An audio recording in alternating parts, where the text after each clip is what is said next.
My name is Patrick Tubach. I'm a visual effects supervisor at Industrial Light and Magic on the Force Awakens, and I oversee, all aspects of visual effects creation on the film, working with Roger Guyette, our overall VFX soup as well.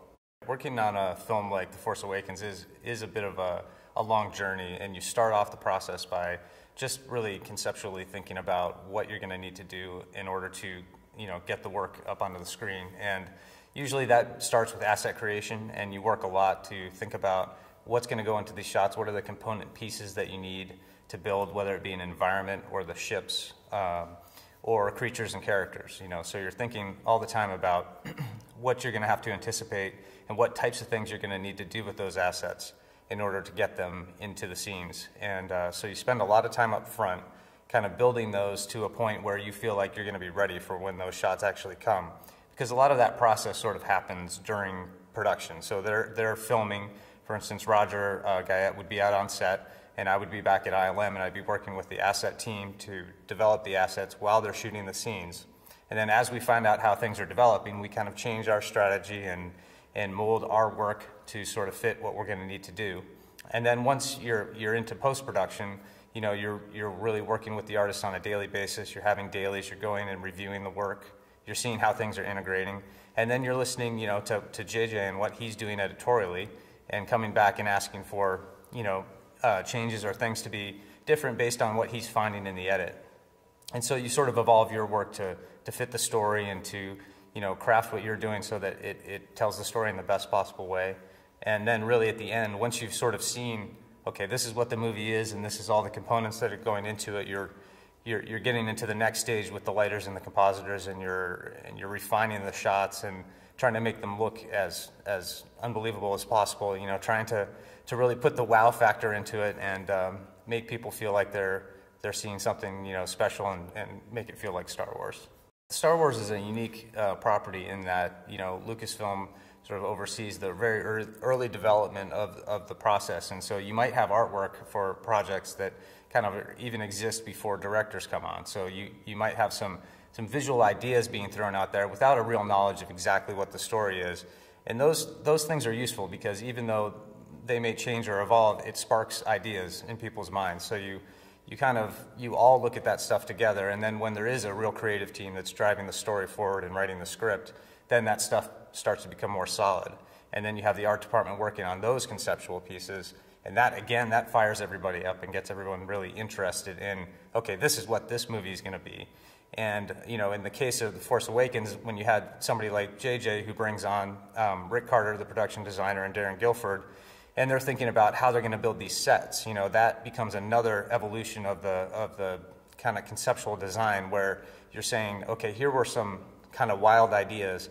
Now, how do we translate these wild ideas into something we're going to shoot and make it look really convincing and again, make things look really Star Wars, because that's what, we all know the fans are going to be looking for, something that feels tied into the world that they know but expands the universe in some way. So they're looking to, move that legacy forward and create something new and exciting. And then once we've kind of had that stage where we're actually built the sets and we've moved on to we're into post-production and sort of extending the world a little bit, if you will, we're working with our in-house team of art directors. In our case, it was Yannick Dussault was our kind of art director that was on for the production side. And so we'd turn to Yannick and we'd say, knowing that we have to create the sequence, say of the Falcon flying through the graveyard, what do you imagine? You've heard J.J. turn the sequence over to us, and he's given us some ideas about what the beats of the story should be like. What would you imagine that scene would look like? And we would all throw out some ideas, and then Yannick would come up with these amazing, absolutely fabulous paintings that were sort of inspirational pieces that we could give to our environments team and say, I think this is kind of how we want to stage the shot. And then that becomes sort of the jumping off point for what we then present to J.J. and sort of work forward from that point on to actually create that and make that scene look real. Well, that's a really interesting question, because I think people don't think sometimes about how things change over the course of a concept to a reality, and that's one thing that I think artists are keenly aware of, that no concept really survives in the exact same way from concept to finished design that ends up in the film. And that's because there's practical things to consider all the time, where if you're going to take an image and you're going to say, I want you to build me that ship, we need to actually build the ship in a way that the modeler needs to make it in a way that it really works in 3D, and that's going to present itself on the screen well. And every time you start from an image, you're always going to find there's things that need to be tweaked a little bit, just to make it a real-world thing. Now, one thing that has really helped in that process is that a lot of concept artists now use 3D packages in their design.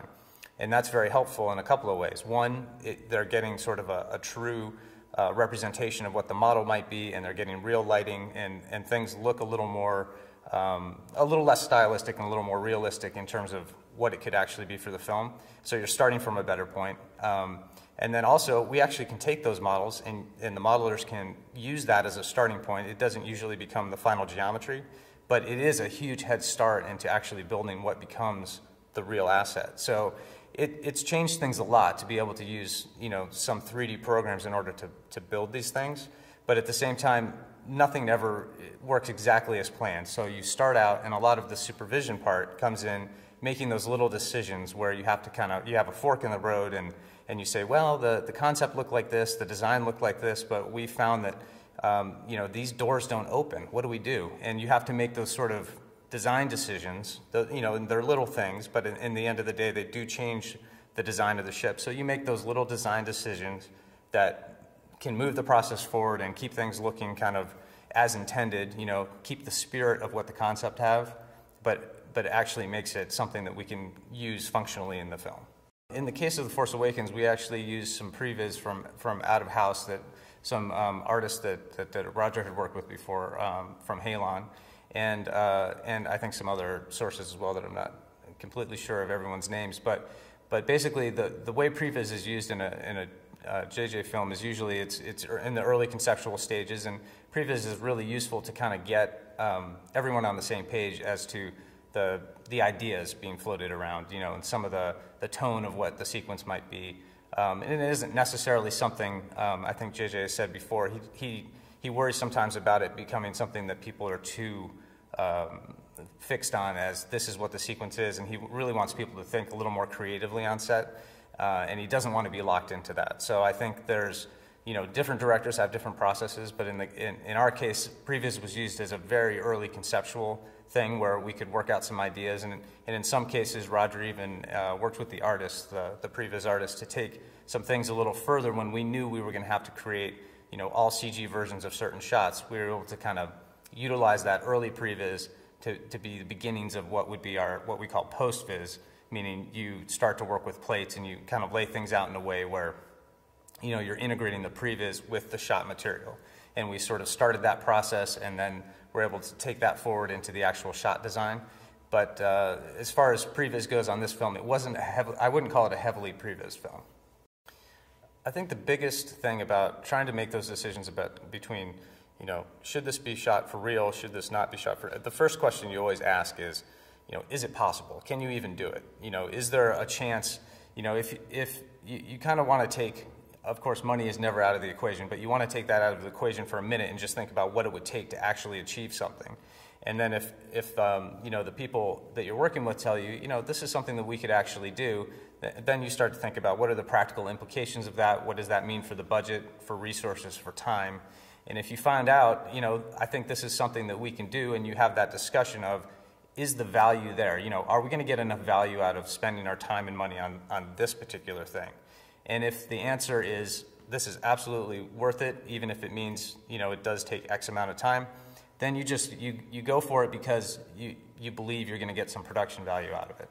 And if at the end of the day you think, I would rather not be locked into this decision right now because it's not really going to make a difference for the actors, it's not really going to make that much of a difference to our perception of the world that we're creating on set, and it's something we could figure out later and really have the freedom to explore later, I think that's a consideration too, because you know that once you're into post-production, you can spend a little more time and be a little more thoughtful about, you know, exploring variations. You know, you might think there's a lot of different ideas here and this could go many different directions, and I don't think in the pressured situation of shooting on set, we can figure this out right this second. So you might defer that decision. But I think the interesting thing about The Force Awakens is they did a very, very good job, you know, everyone on set did a very, very good job about making those decisions count and making the right decisions so that you were not deferring things just because you couldn't make that decision. You were doing it because you wanted creative freedom, or you felt like it was going to make a better movie in the end of the day to be able to wait on certain decisions. I think as far as virtual production on this film, it wasn't what I would call heavy as far as virtual production goes, because there was, I mean, there was so much thought put into, you know, when we were, for instance, working with the production designers to build the sets. The sets were built in such a way that we kind of all had, I think everyone had an idea of what was going to be happening. And it wasn't hard for J.J., and he was very involved in all of that stuff, so it wasn't hard for him to visualize where the virtual set extensions were going to be, or where the characters were going to be, because again, there was so much there already. So in this particular case, I think we were able to sort of say, I think most everyone is going to be able to help envision what we're trying to do here and what we're going to need to see, and you know how that needs to integrate into the shoot. I think where we did utilize virtual production a little bit is when you think about the Maz work and the work that Lupita was doing on set, where we were able to actually use some of her performance, and we would do a rough version of sort of her transferred onto the Maz character in some cases, so that she could see herself kind of come to life. Because that's very important for the actors who are playing virtual characters sometimes. You know, when you have someone like Andy Serkis, who probably can visualize it in his head because he's done it so many times, Lupita hasn't done that a lot. So having her be able to see herself in the character on screen, and then composited, in some cases we were able to composite her in real time into the shots and show her that on set and say, okay, this is sort of the way this looks, and this is the way this feels, and how your performance is transferring, you know, onto the screen. And that was a very useful thing, I think, for her to be able to see that, you know, kind of in a rough form, at least, you know, go all the way through the process so that she could inform her just decision making. The biggest, I think, leap forward in technology for us was in our simulation system, in our sim pipeline, because we previously, you know, we've written our own sim tools before that run within Xeno, which is our proprietary package. But at the same time, you know, there's always room for improvement with those things. And one of our R&D guys, Rick Hankins, who was also a TD on the show, working on some of the effect shots. And what he was able to do is say, okay, we have a bunch of, working with our effects soup, Dan Pearson, they looked at the problems that we had, which was we had a lot of sand to do. We knew we had a lot of sand explosions that were going to be happening in the desert chase in the depot town. And then we had this planetary destruction at the end, which involved, you know, tearing apart and opening up crevasses in the earth and blowing rocks and having mountains explode, and then, of course, the entire destruction of the planet at the end. And one thing that we hadn't been able to do previously very well because of the massive, you know, size of the simulations is mix materials. And what Rick said is that, you know, he thought it would be cool to be able to take rocks and not have to simulate the rocks separately from the sand, to be able to put all that stuff together so that when you had an explosion coming up and you're churning the heavier earth underneath and the sand, you'd be able to sim all of that stuff together. Because usually we have a sort of a hard surface modeling and simulation pipeline, and we have a particle simulation pipeline. And what Rick was able to do was kind of bring those two things together. And so when you are, say, splitting the ground, you're getting a bunch of information about where those breaks are actually happening, and you're revealing a chunk of dirt, and that's informing other particles in the system, you know, what's happening at certain locations, and you're having an influence of the rocks onto the sand, or an influence of the snow onto the rocks, and you're getting sort of a multi-sim situation going. And that is great if you can handle it. And so we needed to kind of build up our engine in order to handle that massive amount of data and those really huge simulations. And I think the results were fantastic, because some of the planetary destruction stuff, we were able to do things that we haven't been able to do before. I think that when it comes to Star Wars, there is always going to be a little additional pressure, because there's a huge fan base, and they don't want you to mess up. They don't want you to screw things up for, because what you do in the Star Wars universe becomes sort of canon, and once it exists, and you want people to have a very positive feeling. And of course, we know that, in this case, Disney's looking to make future films, and so there is that little bit of pressure. But I think, the one thing about ILM is we have a lot of people with a lot of experience.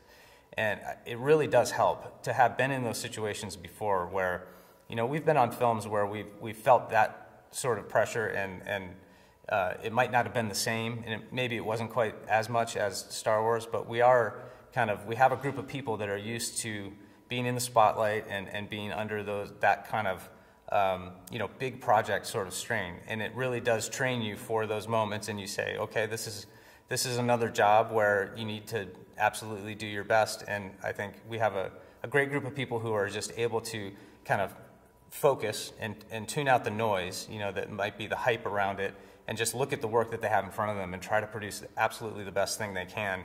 And the great thing is they really do, they are passionate about what they do, and that's necessary in order to create the best results. And they come to work every day with that passion and that feeling, and that little bit of extra Star Wars, in themselves, where that might have been the thing that got them into the industry when they were a kid. They kind of bring all of that to the table and produce great work.